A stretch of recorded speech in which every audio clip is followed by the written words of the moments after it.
إن الحمد لله نحمده ونستعينه ونستغفره ونستهدي به ونعوذ بالله من شرور أنفسنا ومن سيئات أعمالنا. من يهده الله فلا مضل له ومن يضلله فلا هادي له.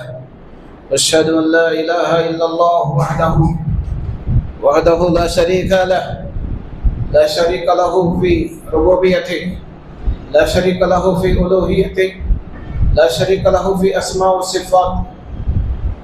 وأشهد أن نبينا وقرة عيني صلاة الله والسلام، فإن أصدق الحديث كتاب الله، وخير الهدي هدي محمد صلى الله عليه وسلم، وشر الأمور محدثاتها، وكل محدثة بدعة، وكل بدعة ضلالة، وكل ضلالة في النار. أما بعد، أعوذ بالله السميع العليم من الشيطان الرجيم. بسم الله الرحمن الرحيم. يا أيها الذين آمنوا اتقوا الله حق تقاته ولا تموتن إلا وأنتم مسلمون. يا أيها الناس اتقوا ربكم الذي خلقكم من نفس واحدة وخلق منها زوجها وبث منهما رجالا كثيرا ونساء. واتقوا الله الذي تساءلون به والأرحام، إن الله كان عليكم رقيبا. يا أيها الذين آمنوا اتقوا الله وقولوا قولا سديدا يصلح لكم أعمالكم ويغفر لكم ذنوبكم، ومن يطع الله ورسوله فقد فاز فوزا عظيما.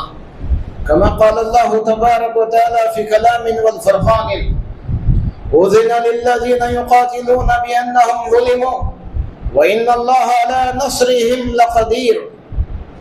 سورة الحج الآية 39. صدق الله مولانا العظيم وبلغنا رسول النبي الكريم، ونحن على ذلك لمن الشاهدين ومن الشاكرين، والحمد لله رب العالمين. رب اشرح لي صدري ويسر لي أمري واحلل عقدة من لساني يفقهوا قولي. سبحانك لا علم لنا إلا ما علمتنا إنك أنت العليم الحكيم. رب زدني علما. ఆమీన్. رب زدني علما. సమస్త ప్రశంసలు సకల లోకాలకు సృష్టికర్త అయినటువంటి అల్లాహ్ సుబ్హానహు వ తఆలాకే శోభిస్తాయి. ఆయన తప్ప వేరే ఆరాధ్య దైవం లేడు. ఆయనే అల్లాహ్ సుబ్హానహు వ తఆలా జనన మరణాలకు అతీతుడు, లాభ నష్టాలకు అతీతుడు, ఎల్లప్పుడూ జీవించి ఉండేవారు, మరణం లేనివారు. అల్లాహ్ సుబ్హానహు వ తఆలా యొక్క గొప్పదనం, ఆయన యొక్క ఔన్నత్యం గురించి మనం చర్చిస్తూ పోతే జీవితాలు ముగిసిపోతాయి, యుగాలు అంతమైపోతాయి. అల్లాహ్ సుబ్హానహు వ తఆలా యొక్క కీర్తి ఎప్పుడు కీర్తించబడుతూనే ఉంటుంది. ఆయనే అల్లాహ్ సుబ్హానహు వ తఆలా మన జీవితాల్లో మరొక జుమాని ప్రసాదించాడు. అల్హమ్దులిల్లాహ్. అల్లాహ్ సుబ్హానహు వ తఆలా ఈ ప్రపంచంలో ఆయా జాతులకు, ఆయా సముదాయాలకు, ఆయా భాషలకు సన్మార్గం చూపించడానికి ఎంతమంది అయితే అల్లాహ్ సుబ్హానహు వ తఆలా దైవ ప్రవక్తలుగా పంపించారో వారందరిపైన అల్లాహ్ సుబ్హానహు వ తఆలా శుభాలు ఎల్లప్పుడూ వర్షిస్తుండగాక. మరి ముఖ్యంగా, అతి ముఖ్యంగా కారుణ్యమూర్తి, మానవ మహోపకారి మహనీయ ముహమ్మద్ సల్లల్లాహు అలైహి వసల్లం వారిపైన కోటాను కోట్ల శుభాలు వర్షిస్తుండగాక. ఆమీన్. సోదరులారా, అల్లాహ్ సుబ్హానహు వ తఆలా దయ వల్ల మస్జిదే సుమయ్య రజియల్లాహు అన్హాలో ఈరోజు ఖురాన్, హదీస్ కాకుండా ఈరోజు ఏ దినమైతే ఉందో ఆ దినం గురించి చర్చ చేయడానికి మీ ముందు నిలబడ్డాను. వాస్తవానికి ఇటువంటి బయాన్లు ఎప్పుడు చేసలేము, కేవలం విద్వాంసుల ద్వారా విన్నాము, పుస్తకాల్లో చదివాము. ఈరోజు ఈ సబ్జెక్టు పైన మాట్లాడాల్సినటువంటి ఆవశ్యకత ఖచ్చితంగా ఉంది. ఎందుకంటే ఇక్కడ వచ్చినటువంటి మస్జిద్ సుమయ్య రజియల్లాహు అన్హాకు వచ్చినటువంటి ప్రతి పౌరుడు కూడా తన బాధ్యతను గుర్తించాలి. ప్రవక్త సల్లల్లాహు అలైహి వసల్లం వారు అన్నారు, ఏ వ్యక్తి అయినా తాను ఏ దేశంలో నివసిస్తున్నాడో ఆ దేశాన్ని ప్రేమించాలి, ఆ దేశ నిర్మాణం కోసం తన వంతు సహకారం కృషి అందించాలి అని ప్రవక్త సల్లల్లాహు అలైహి వసల్లం వారు చెప్పారు. కాబట్టి ఇది మన దేశం, ఇది మన దేశం, ఇది మన దేశం, ఇది పరాయి వాళ్ళ దేశం కాదు. ఇక్కడ మనం శతాబ్దాల నుంచి జీవిస్తూ ఉన్నాము. కాబట్టి దేశ నిర్మాణం కోసం, దేశ స్వాతంత్ర్యం కోసం అసువులు బాసినటువంటి లక్షలాది మంది అల్లాహు అక్బర్ సోదరులారా, స్వాతంత్ర సమరం కోసం ప్రాణ త్యాగాలు చేసినటువంటి వారు ఈ దేశంలో ఒక జాతికో, ఒక మతానికో, ఒక కులానికో చెందిన వారు కాదు. అందరూ దేశ నిర్మాణంలో పాల్గొన్నారు. కుల మతాలకు అతీతంగా, వర్గ వైషమ్యాలకు అతీతంగా అందరూ కలిసి స్వాతంత్ర సమరంలో పాల్గొన్నారు.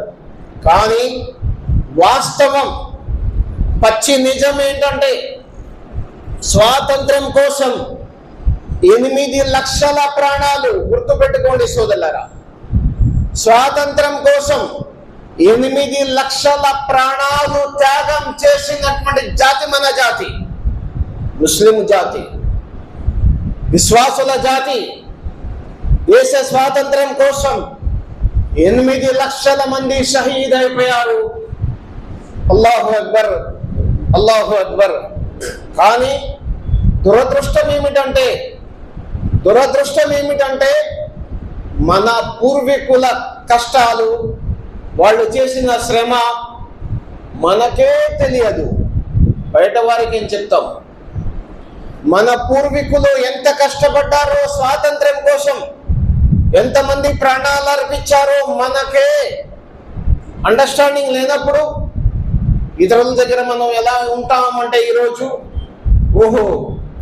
మెజారిటీ గల వాళ్ళ ముందు మనం మైనార్టీలమండి, దేశ స్వాతంత్రంలో వారిదే పాత్ర, మనదేమీ లేనట్టు చెప్పినన్ని తల ఊపుతూ తలాడిస్తూ ఈరోజు ప్రతి పౌరుడు కూడా తన బాధ్యతను మర్చినప్పుడు ఖచ్చితంగా వాస్తవాలని వెలికి తీసి ప్రజల ముందు పెట్టడం ఇది అవసరమని భావించి ఈరోజు ఈ సబ్జెక్టు నేను కాదు, మస్జిద్ సుమయ్య రజియల్లాహు అన్హా వారే నాకు ఈ సబ్జెక్ట్ ఇచ్చారు.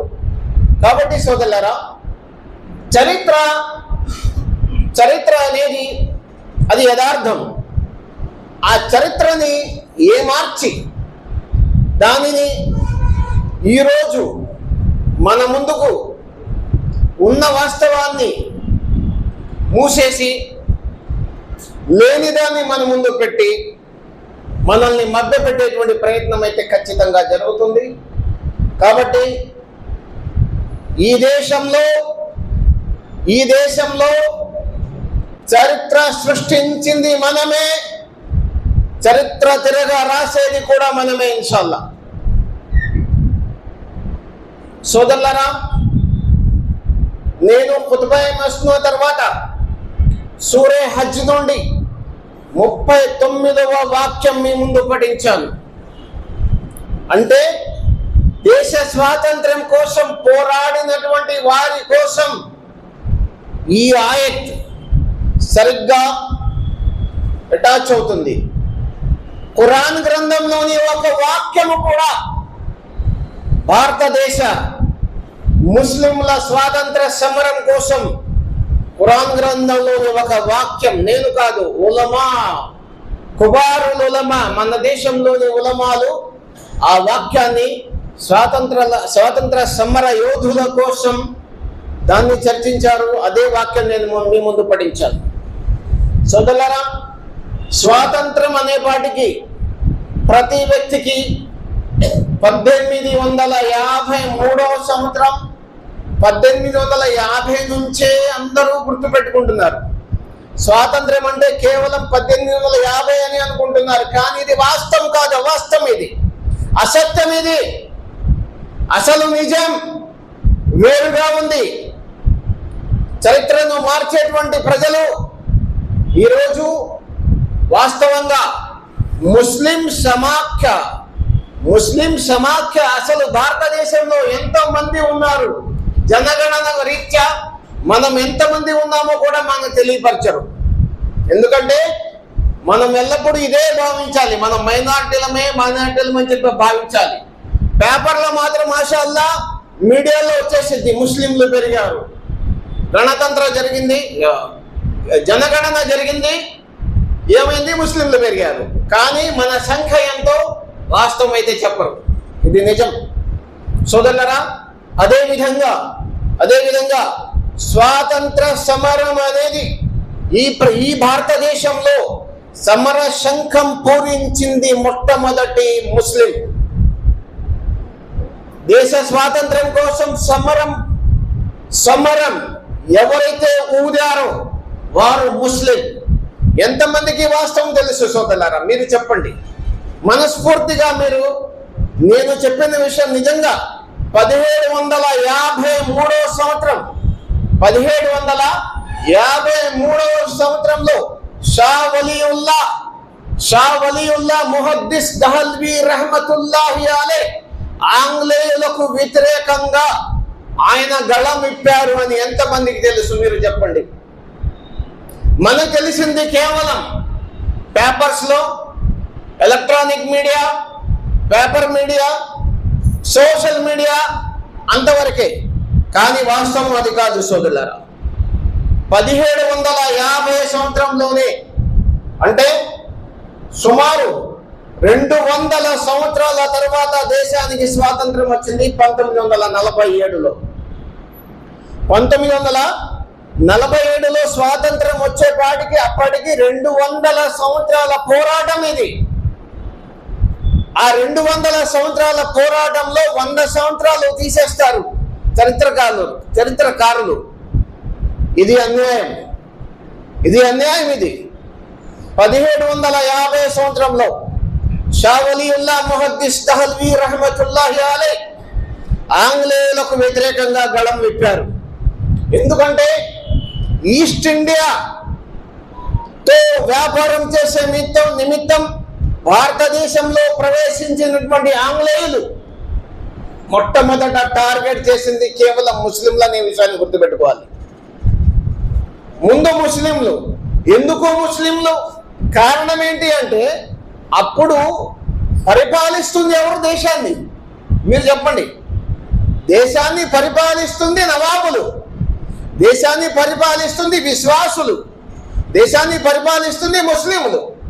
కాబట్టి వాళ్ళు వ్యాపారం అనేటువంటి సాకుతో ఆంగ్లేయులు మన దేశంలోకి ప్రవేశించినప్పటికీ వారు టార్గెట్ చేసింది ఇస్లాం ధర్మాన్ని. డబ్ల్యూ హంటర్ అనేటువంటి ఒక చరిత్రకారుడు తన పుస్తకంలో రాస్తున్నాడు. హంటర్ చరిత్రకారుడు రాస్తున్నాడు, ఆంగ్లేయులంటే ఆంగ్లేయ పరిపాలకులకు 3 పుస్తకాలు అంటే చాలా భయం వేసేది. ఏ పుస్తకాలు తెలుసా? తఖ్వియతుల్ ఈమాన్ సయ్యద్ షా ఇస్మాయిల్ షహీద్ రహ్మతుల్లాహి అలైహి రాసినటువంటి తఖ్వియతుల్ ఈమాన్ అంటే ఆంగ్లేయులకు చాలా భయం అని డబ్ల్యూ హంటర్ రాస్తున్నాడు. నిజంగా చెప్పండి, అసలు తఖ్వియతుల్ ఈమాన్లో ఒకవేళ మీరు చదివితే, ఏదైనా గ్రంథాలయం నుంచి ఈ పుస్తకం మీకు దొరికితే, తఖ్వియతుల్ ఈమాన్ ఒకవేళ మీరు చదివితే ఇందులో ఏముంది? జిహాద్ గురించి అసలు చర్చే లేదు. చూడండి, ఆశ్చర్యకరం ఏంటంటే జిహాద్ గురించి అసలు చర్చే లేదు. మిగతా 2 గ్రంథాల్లో షా అహ్మద్ సయీద్ రహమతుల్లాహి అలైహి రాసినటువంటి మల్ఫూజాత్ అహ్మద్ గ్రంథం కావచ్చు, లేకపోతే జిహాదుల్ ఈమాన్ మూడో గ్రంథం కావచ్చు. ఆ రెండు గ్రంథాల్లో అయితే జిహాద్ గురించి ఖచ్చితంగా చర్చ ఉంది. కానీ తఖ్వియతుల్ ఈమాన్ అనేటువంటి పుస్తకంలో ఎక్కడా కూడా జిహాద్ గురించి చర్చ లేదు. మరి ఆంగ్లేయుడు ఎందుకు భయపడ్డాడు చెప్పండి? అల్లాహు అక్బర్. ఇక్కడే అసలు వాస్తవం ఏంటంటే తఖ్వియతుల్ ఈమాన్లో రైటర్ రాస్తున్నారు, షిర్క్ బహుదైవారాధనకు వ్యతిరేకంగా ఆయన రాసిన పుస్తకం ఎవరైనా చదివితే తఖ్వియతుల్ ఈమాన్, ఆ వ్యక్తి జీవితంలో ఎప్పుడుగా షిర్క్ జోలికి పోడు. చాలా మంది మేము షిర్క్ చేయమంటారు, కానీ ఏదో ఒక సందర్భంలో షిర్క్ అనేది ఖచ్చితంగా వారి జీవితాల్లో ఏదో ఒక కోణంలో, ఏదో ఒక క్షణం, ఒక నిమిషం షిర్క్ వచ్చేసే ఉంటుంది. ఎందుకంటే అసలు షిర్క్ ఎన్ని రకాలు అనేది చాలా మంది తెలీదు. కేవలం సమాధులకు మొక్కకూడదు, రాళ్ళు రప్పలకు మొక్కకూడదు, మానవ మాత్రలకు మొక్కకూడదు, అంత మాత్రాన్ని అదే షిర్క్ అని అనుకుంటారు. కానీ వాస్తవం కాదు సోదరులారా. తఖ్వియతుల్ ఈమాన్లో షిర్క్ ఎన్ని రకాలో ఇమాం గారు రాశారు. అయితే ఈ గ్రంథాన్ని చదివినటువంటి ఆంగ్లేయ పరిపాలకులు, అల్లాహు అక్బర్, వాళ్ళు ఏం భావించారంటే నిజంగా ఈ గ్రంథాన్ని ఎవరైతే చదువుతున్నారో విశ్వాసులు, అసలే ముస్లింలు మైనారిటీలు అంటే అందులో మళ్ళీ అహ్లుల్ హదీస్ మీరు చెప్పండి. 1750లో స్వాతంత్ర్యం కోసం సమరం పూరినటువంటి హజరతే షా వలీఉల్లా ముహద్దిస్ రహ్మతుల్లాహి అలైహి ఎవరు? అహ్లే హదీసా వేరేనా? అహ్లే హదీస్ అండి. చాలా మంది ఏమంటారు, మా జమాత్ 100 ఏళ్ల నుంచి ఉంది, మా జమాత్ 150 ఏళ్ల నుంచి ఉంది. ఈ అహ్లే హదీసులు నిన్నగాక మొన్న వచ్చారండి, మహా అయితే 40 సంవత్సరాలు అండి, 4 దశాబ్దాల నుంచి హడావుడి చూస్తున్నామంటారు. అవునా కదా? కానీ 1750 సంవత్సరంలోనే షా వలీఉల్లా ముహద్దిస్ దహల్వి రహ్మతుల్లాహి అలైహి ఆయన అహ్లుల్ హదీస్ దీనికి ఏం చెప్తారు? 225 సంవత్సరాల క్రితం, 220 సంవత్సరాలు, 2025 ఇప్పుడు సోదరులారా. మరి ఈ విధంగా 200 సంవత్సరాలకు పైనే ఇక్కడ తౌహీద్ గురించి గ్రంథాలు రాశారు. అల్హమ్దులిల్లా. ఆ గ్రంథాలు చదివినటువంటి ఆంగ్లేయుడు ఆయన అంటున్నాడు, ఆంగ్లేయ పరిపాలకులు అంటున్నారు, నిజంగా ఒక వ్యక్తి బహుదైవారాధన చేయకుండా, షిర్క్ చేయకుండా, అఖీదా పటిష్టం చేసుకుంటే అలాంటి వ్యక్తిని ఓడించడం చాలా కష్టం అని చెప్పేసి ఆంగ్లేయుడు అంటున్నాడు. అల్లాహు అక్బర్.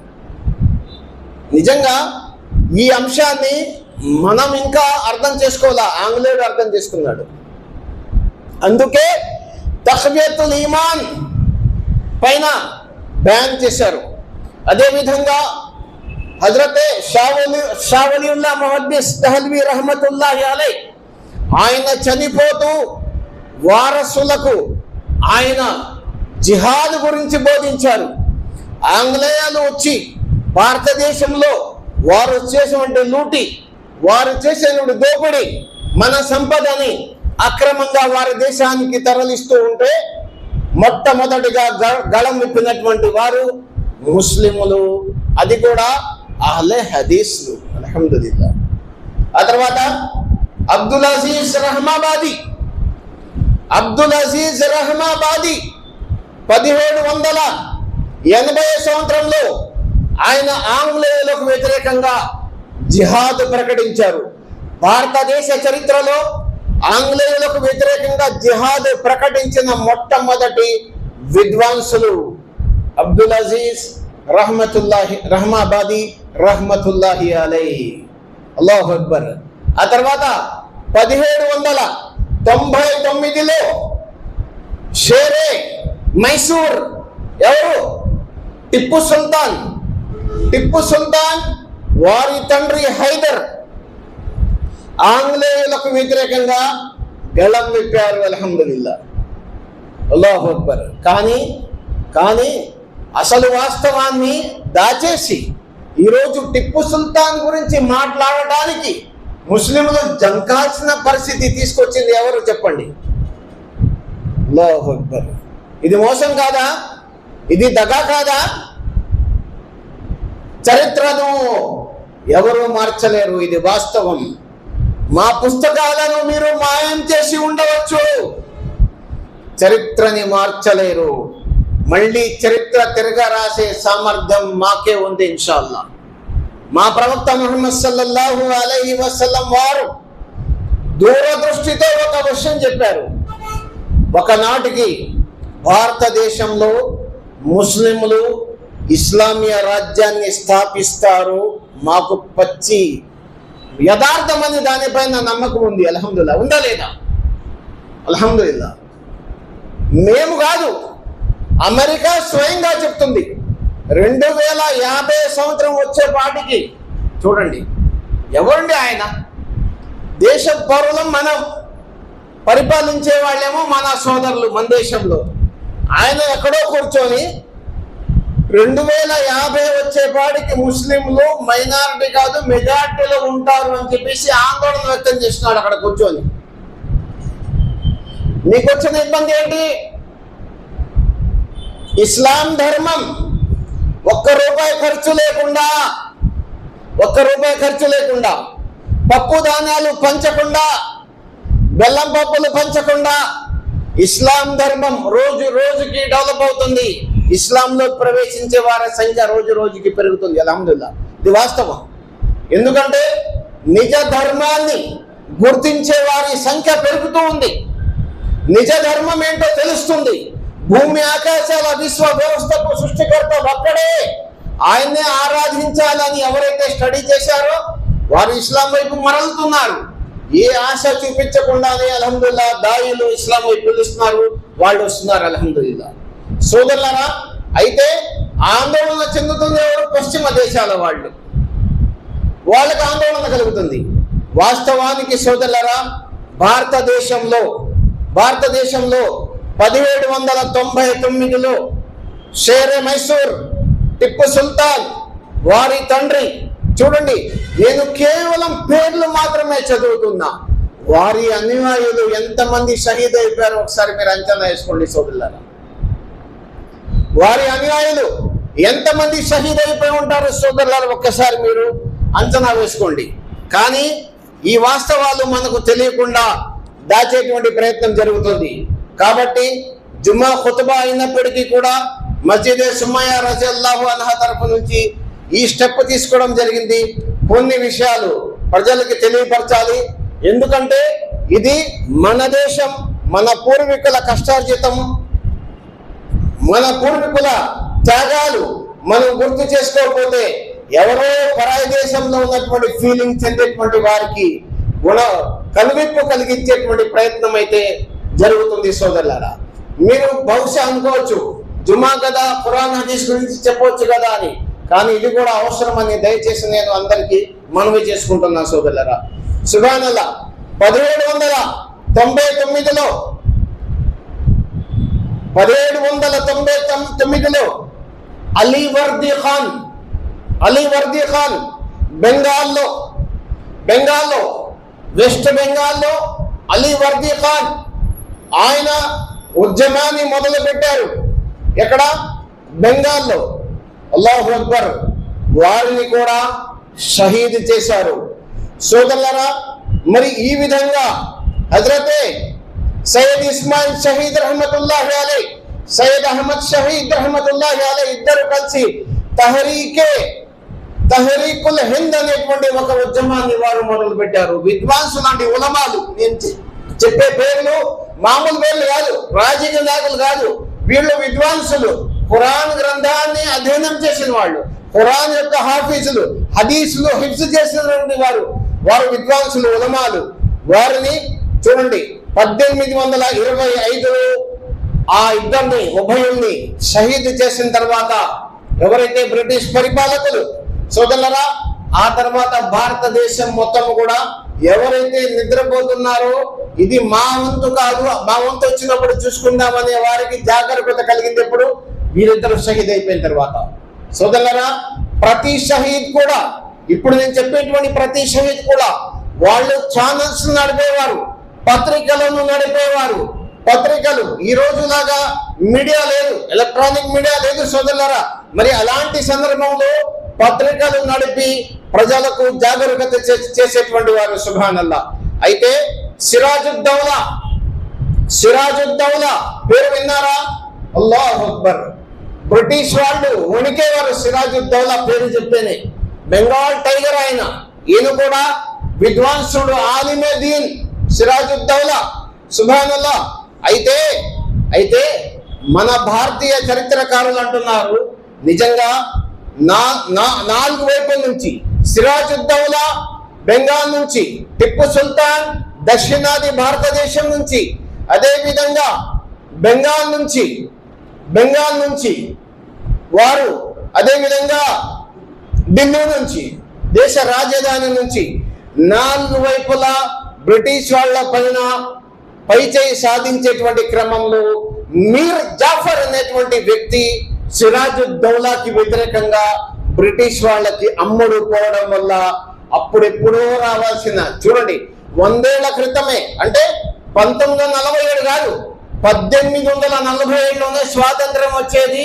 కానీ ముస్లింలుగా ఉండి తిన్న ఇంటికి వాసాలు లెక్కేసినటువంటి వాళ్ళు మునాఫికులు, కపట విశ్వాసం గల వాళ్ళు కేవలం బ్రిటిష్ వాళ్ళకి అమ్ముడు పోయిన సందర్భంగా వీళ్ళు నాలుగు వైపుల నుంచి బ్రిటిష్ వాళ్ళ పైన దాడి పెంచినప్పుడు, జిహాద్ పెంచినప్పుడు, యుద్ధ పరిణామాలు పెరిగినప్పుడు ఖచ్చితంగా మనలోని వారే మనల్ని వెనుక నుంచి లాగినటువంటి పరిస్థితులు ఉన్నాయి సోదరులారా. అంశాలు చాలా ఉన్నాయి. అయితే వాళ్ళు చేసినటువంటి ఘాతుకం వల్ల 100 ఏళ్ల క్రితమే స్వాతంత్రం సంపాదించగలిగే వాళ్ళము. నిజంగా ఇదంతా జరిగేటప్పటికి ఇంకా మహాత్మా గాంధీ గారి పుట్టలేదు. చూడండి ఒకసారి, ఇదంతా ఈ చర్చ మనం చేస్తున్నాం ఇప్పుడు. ఇదంతా జరిగేపాటికి ఇంకా జాతిపిత అనవచ్చు, లేకపోతే మహాత్మా గాంధీ అనవచ్చు, వారు ఇంకా జన్మించలేదు. అంటే వారు జన్మించడానికి ముందే స్వాతంత్రం వచ్చేది. కానీ కుట్రదారులు ఎవరు? నేపాల్కి చెందినటువంటి గొరకాలు, ఆఫ్ఘనిస్తాన్ సరిహద్దుల్లోని పఠాన్లు, అలాగే బెంగాల్లో మీర్ జాఫర్, అదేవిధంగా దక్షిణాదిలో మీర్ సాదిక్ అనేటువంటి వీళ్ళు విశ్వాసులుగా ఉండి, మన దేశ పౌరులుగా ఉండి, ఆంగ్లేయులతో చేతులు కలిపి స్వాతంత్ర సమర యోధులుగా నటిస్తూ మన వాళ్ళకే వాళ్ళు నష్టం చేయడం వల్ల ఆ రోజు నిజంగా 100 ఏళ్ల క్రితం రావాల్సినటువంటి స్వాతంత్రం రాలేకపోయింది. ఆ విధంగా 200 సంవత్సరాలు పట్టింది. 1750 నుంచి మొదలుపెట్టి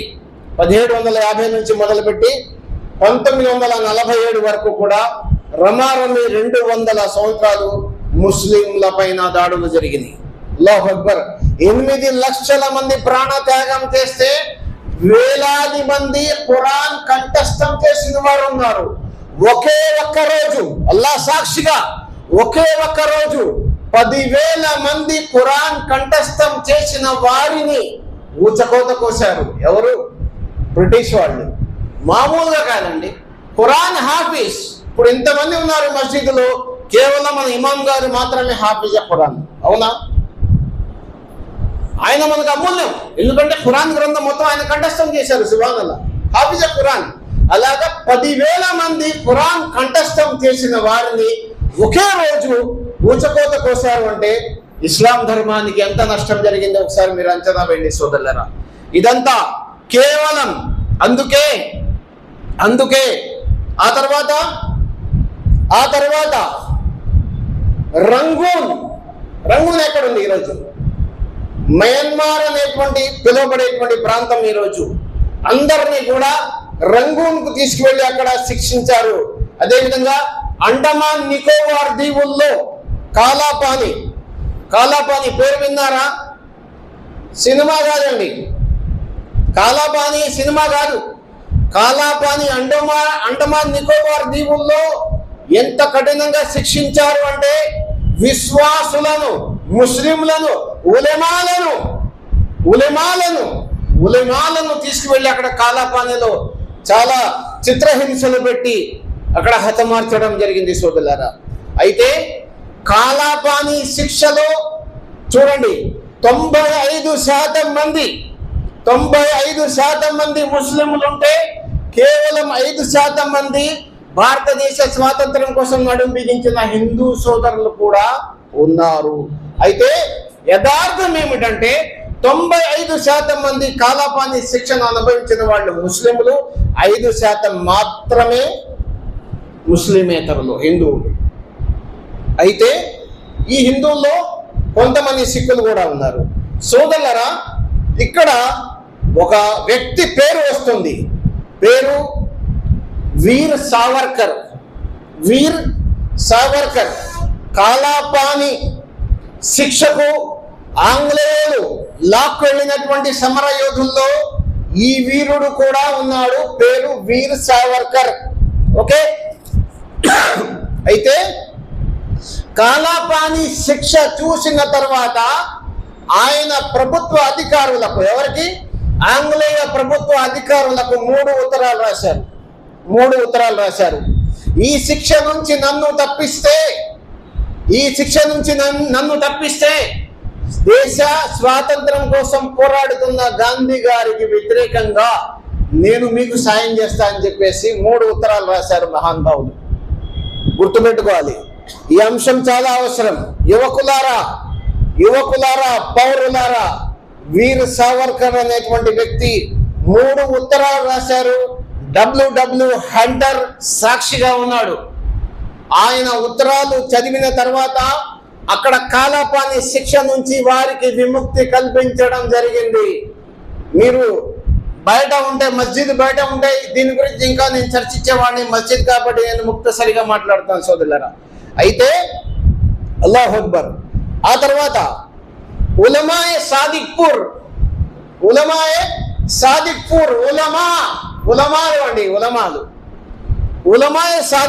సాదిక్పూర్ అంటే ఎక్కడ? ఈరోజు బీహార్ రాజధాని పాట్నా. బీహార్ రాజధాని ఉందా? పాట్నా యొక్క పాత పేరు అమీనాబాద్. పేర్లన్నీ మార్చేశారు. కొత్త పేర్లు వచ్చినాయి, లేకపోతే ఆ పేర్లన్నీ ముస్లిం పేర్లే ఉండేవి.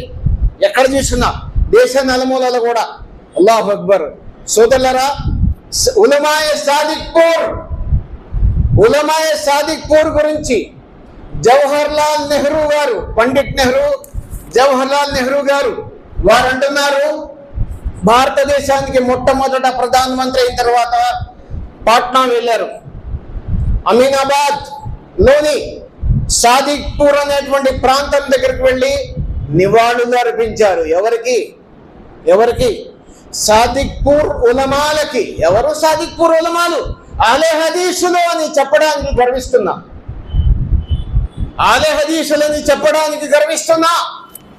జవహర్లాల్ నెహ్రూ, పండిట్ నెహ్రూ గారు అన్నారు, భారతదేశ స్వాతంత్ర్యం కోసం పోరాడిన వారు చూడండి, ముస్లింలు, హిందువులు, క్రైస్తవులు, సిక్కులు, ఈ విధంగా వివిధ మతాల వారందరినీ ఒక పక్కన పెట్టి మరొక త్రాసులో సాదిక్పూర్ ఉలమాలను పెడితే సాదిక్పూర్ ఉలమాలు ఉన్న త్రాసే బరువు తూగిద్ది అన్నారు. ఎవరు? భారతదేశ మొట్టమొదటి ప్రధానమంత్రి పండిట్ జవహర్లాల్ నెహ్రూ గారు. అల్లాహు అక్బర్. ఏం చేసి ఉంటారు? 1750 నుంచి 1890 వరకు సాదిక్పూర్ వారు ఉలమాలు ఒక్కొక్కరు ఉరికంబం పైకి పోతూ కుమారుని పిలిచి జిహాద్ అనేటువంటి జెండా. ఏ జెండా అండి? భారతదేశ పతాకం అండి. దేశ పతాకం కింద పడకూడదు, నేను షహీద్ అయిపోతున్నా, నా కుమారుడా, నా బిడ్డ, నా తర్వాత నువ్వు దేశం కోసం పోరాడాలి అని చెప్పేసి వారు సాదిక్పూర్ ఉలమాలు బిడ్డలని ప్రోత్సహించారు. సుబ్హానల్లాహ్. ఆ విధంగా భారతదేశ చరిత్రలో సాదిక్పూర్ ఉలమాలు దేశ స్వాతంత్రం కోసం వారు ఎంతమంది షహీద్ అయిపోయారో డైరెక్ట్ గా జవహర్లాల్ నెహ్రూ మాటల్లోనే మనం విన్నాము. అయితే ఒకరోజు ఈదుల్ ఫితర్ పండగ రోజు, ఈదుల్ ఫితర్ పండగ రోజు సాదిక్పూర్కి కొన్ని బుల్డోజర్లు వచ్చినాయి సోదరులరా. ఆంగ్లేయులు బుల్డోజర్ల సహకారంతో సాదిక్పూర్ మొత్తం ఊరు ఒక్క పాక గాని ఒక గట్టి మిద్దె గాని మిగల్చకుండా మొత్తం ప్లాట్ చేసేసారు. ఎవరు? ఆంగ్లేయులు. కేవలం సాదిక్పూర్ని ఎందుకు ఎన్నుకున్నారు? అల్లాహు అక్బర్. కాలాపాని శిక్షను అనుభవించిన వారిలో ఎక్కువ శాతం సాదిక్పూర్ ఉలమాలే. అందుకే మీరు గ్రంథాలయాల్లో చదవండి, సాదిక్పూర్ ఉలమాల త్యాగాలు గుర్తు చేసుకోకపోతే ఈ ఊరికే అయ్యా అల్లాహు అక్బర్ ఏం చెప్పాలండి, నేను చెప్తే మళ్ళీ తేడాలు వచ్చేస్తాయి సోదరులారా. కొన్ని విషయాలు నేను మింగేస్తున్నా. ఎంత బాధ కలుగుతుంది అంటే చూడండి, బహదూర్ షా జఫర్ పేరు విన్నారా? బహదూర్ షా జఫర్. అల్లాహు అక్బర్. భారతదేశంలో ముస్లింలు పరిపాలించినటువంటి వారిలో చిట్ట చివరి రాజు. అల్లాహు అక్బర్. బహదూర్ షా జఫర్.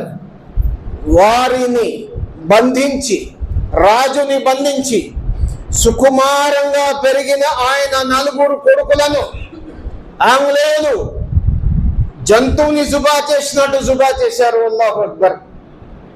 ఆ తర్వాత కళ్ళ ముందే 4 యువరాజులని జంతువులుగా జుబా చేసేసి, ఒక పొట్టేలునో గొర్రెపోతునో జుబా చేసినట్టు కళ్ళ ముందు ఒక తండ్రి ముందు. అల్లాహు అక్బర్. ఆ తర్వాత పదవీచ్యుతుణ్ణి చేసి ఆయన్ని జైల్లో బంధించి, అల్లాహు అక్బర్, జైలు గోడల్లో ఆయన బొగ్గు తీసుకొని రాశారు. ఆ అషార్ చెప్పాలంటే నాకు సమయం లేదు సోదరులారా. ఎంత బాధ కలుగుతుంది అంటే 870 సంవత్సరం అంటే ముస్లిం రాజులు ఈ దేశాన్ని ఏలటం అప్పటికి ఆయనతో పూర్తయిందనమాట. 870 సంవత్సరాలు ఈ దేశాన్ని పరిపాలించారు. అల్లాహు అక్బర్. ఒక్కసారి ఆలోచించండి, 870 సంవత్సరాలు ముస్లింలు పరిపాలించిన తర్వాత కూడా మనం ఇంకా ఇలా ఉన్నామంటే నిజంగా వారు న్యాయబద్ధంగా పరిపాలించారా లేదా చెప్పండి? నిజంగా ఇస్లాం ధర్మం అనేది ప్రేమ అనురాగాలతో కాకుండా కత్తి చూపించి నువ్వు కల్మా చదవాల్సిందే అంటే బలవంతంగా కల్మా చదివిస్తే ఈరోజు కేవలం 30 కోట్ల మంది ఏమి ఉంటారో భారతదేశంలో సోదరులారా. ఆ తర్వాత సోదరులారా, కేరళ ప్రాంతం కేరళలో తిరువూరు ఉంది. మన కృష్ణా జిల్లా తిరువూరు కాదు. కేరళలోని తిరువూరు దగ్గర 125 మంది స్వాతంత్ర సమర యోధులని వాళ్ళు మద్రాస్ హైకోర్టుకు రావడానికి మాల్గాడిలో ఎక్కించారు. మాల్గాడి అంటే గూడ్స్ బండిలో ఎక్కించారు. తిరువూరు నుంచి వయా సేలం నుంచి మద్రాసుకు రావాలి. 3 రోజుల 7 గంటలు పడుతుంది సోదరులారా. అయితే మాల్గాడి ఏదైతే ఉందో అందులో కేవలం 50 మందిని ఇరికిచ్చి లోపల తొయ్యొచ్చు. అలాంటిది 125 మంది ఆజానుబాహులను మలబార్ ప్రాంతానికి చెందినటువంటి వాళ్ళని 125 మందిని మాల్గాడిలో కుక్కి తోసేస్తే 3 రోజుల 7 గంటల తర్వాత మద్రాస్, ఈ రోజు ఉన్నటువంటి స్పీడ్ అప్పుడు లేదు సోదరులారా, గుర్తుపెట్టుకోండి. ఇప్పుడు ప్రయాణం చేసినట్టుగా గూడ్స్ రైళ్ళు అలా ప్రయాణం చేసేవి కాదు.